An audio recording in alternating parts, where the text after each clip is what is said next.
Welcome to Meet the Candidates. I'm Kate O'Donnell, and I am here today with Joseph Hernandez, who is running for New York State Comptroller. Welcome. Thank you, Kate. Thank you for having me. Delighted to be here with you. Oh, we're excited to have you and want to jump right into it. You often describe yourself as a biotech entrepreneur and a business builder, not a career politician. So how has your professional experience prepared you to oversee New York State's finances as state comptroller? Well, listen, I'm very proud to come from the private sector, from the business sector. I sometimes squirm when I hear people say I've been a career politician because that means you haven't lived the real life like you and I have. You haven't struggled about rent or, payroll, the kind of things that the average person deals with. So I'm very proud from that perspective. I think I bring a very unique set of skills. I've built companies. I've hired people. I know what performance is required in businesses. I know what reporting, what auditing. I know how to be held accountable by investors. So these are things that are really important, and they all translate to the public sector. And I plan to use those skill sets there. And not only, your business background, but your family's journey from Cuba to the United States has been a significant part of your story as well. And so how has that experience shaped your views on public service, fiscal responsibility, and this opportunity? Well, I always tell a story about, how we came to this country. I came here at the age of 7. And, I'm Cuban. I was born in Cuba in a little town called Camagüey. And my father was a political prisoner in Cuba. He was sentenced to a 7-year sentence in Cuba. And there were 5 individuals in a cell, 7 individuals in a cell. 5 of them died. They all acquired encephalitis. My father was in a coma.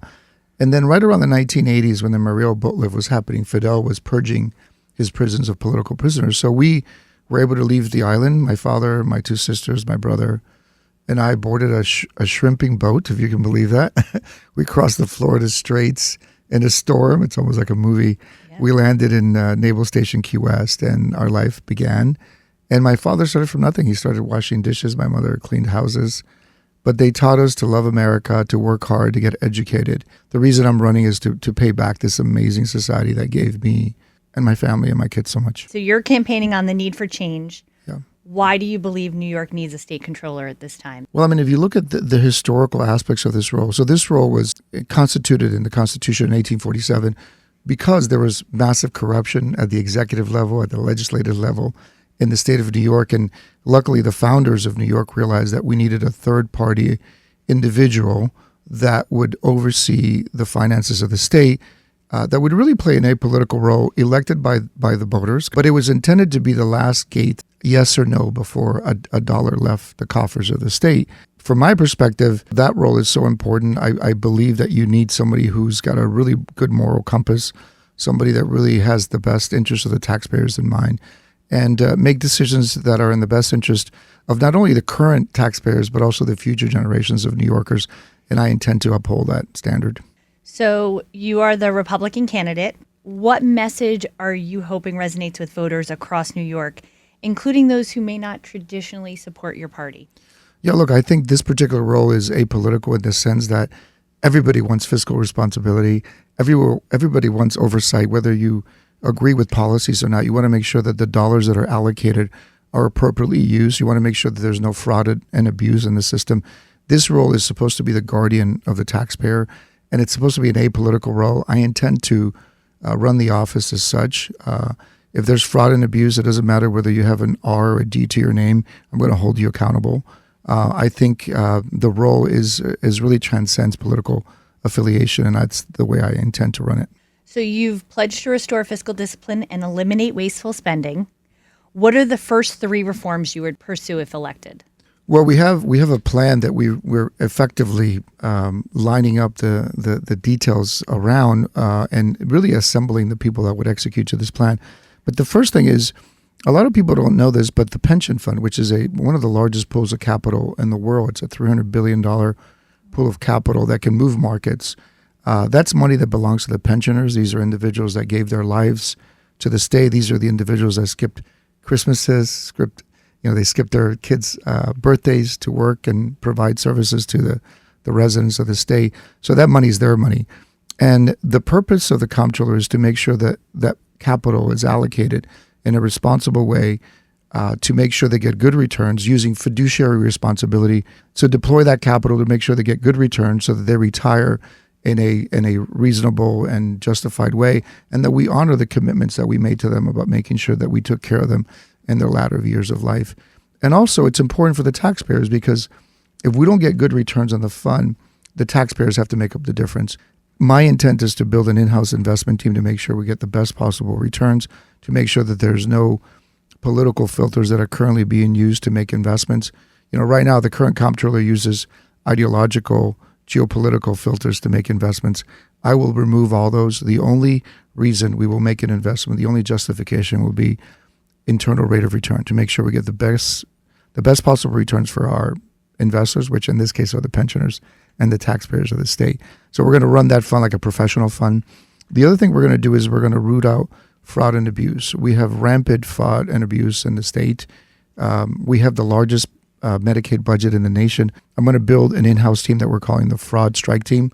It's going to be made up of forensic accountants, people who know how to build prosecution crimes, financial crimes, are very unique crimes, and also using big data, artificial intelligence to track every dollar, to make sure that we know where every dollar is going. And if there's fraud and abuse, if there's theft of dollars of the taxpayers, I'm going to hold them accountable, and I'm going to make sure they don't see the light of day. And then the third aspect of that is really investment is in New York. We have built companies like Corning, Kodak, IBM. These companies transformed the Industrial Revolution. We have forgotten to make investments in the next generation of technologies. So I intend to set aside $10 billion to form what I call the Empire Opportunity Fund. And the intent of that fund is to invest in the next generation of technologies in the state. Things like artificial intelligence, things like robotics, things like aviation, things like space, modern next generation nuclear energy, the things that are going to transcend for the next 50 to 100 years. And I'm going to bring those companies to New York. I'm going to make investments like a venture capitalist would, to ensure that we get good internal rate of returns for our pensioners, but to make sure that we generate the next tax base for the state. And then also to make sure that we have jobs for our kids and our grandkids, so they don't have to leave the state for their good jobs. And I intend to do that with a moral compass, to make sure that my focus always will be the taxpayers. You've talked a lot about your vision, the accountability that you want to hold. When you look at long-term for this office, right, how do you think you can redefine the role in the 4 years that you would have to do it? Well, I think if you look historically at this role, I intend to bring real business discipline, private sector discipline to the role. I intend to use the role to make sure that the taxpayer is always respected in every transaction we do. And I plan to hold people accountable who are stealing from our system and our taxpayers. And then we got to invest in the state, as I said. Our state is in a very unique position. Financially, we're really in a tailspin. We have a crazy budget, $277 billion. We have a $70 billion debt obligation that we pay $621 billion a month. I mean, that's our debt servicing. We have a $30 billion financial gap in our budget that we don't know how we're going to make up for or pay for. And yet the politicians in Albany are not paying attention. And I intend to bring discipline to that process. How would you build that bipartisan support while maintaining the office's independence? Well, I think that this particular role is, in my opinion, is an apolitical role. I think whether, again, you're a Democrat or Republican, you want fiscal responsibility. You don't want people to steal from the taxpayers. So the fraud and abuse is a universal theme that I think everybody agrees with. I think I'm perfect for that role because I come from it from a fiduciary responsibility perspective. My intent is to make sure that we respect the taxpayer, and I will make every decision ensuring that happens. And I have a moral compass, which is an important part of this role. I'm not going to roll over. Unfortunately, the current comptroller has acted more like a lapdog and not a watchdog, and that culture is going to change. I'm going to say no when I think the interests of the taxpayers are at risk, and I'm certainly going to say no when we're making investments that are not in the best interest of our pensioners or our taxpayers. So I plan to work with everybody. I mean, I've done that in business, and I plan to do that in this particular role. You've pursued a lot of higher education. You were at the University of Florida, Yale, Oxford. Whilst building businesses, you're an entrepreneur. What lessons from those experiences do you believe are most relevant to serving New York taxpayers? Well, I've had the honor of attending these great institutions. And again, the genesis of that is my parents' desire and the concept they instilled in me that education was so utterly important. And, you know, throughout that experience academically, you know, I'm trained as a scientist, so I'm trained to look at situations and ask questions and look at really raw information, raw data to make decisions. I intend to use that skill set to make decisions in this particular role. This is a very quantitative role. You're dealing with a lot of numbers and figures and dollars. So my experience that I gained at Yale in biostatistics and epidemiology, which is a sort of the health study of it, those are very quantitative fields. So I intend to use that skill set to make decisions that are in the best interest of taxpayers.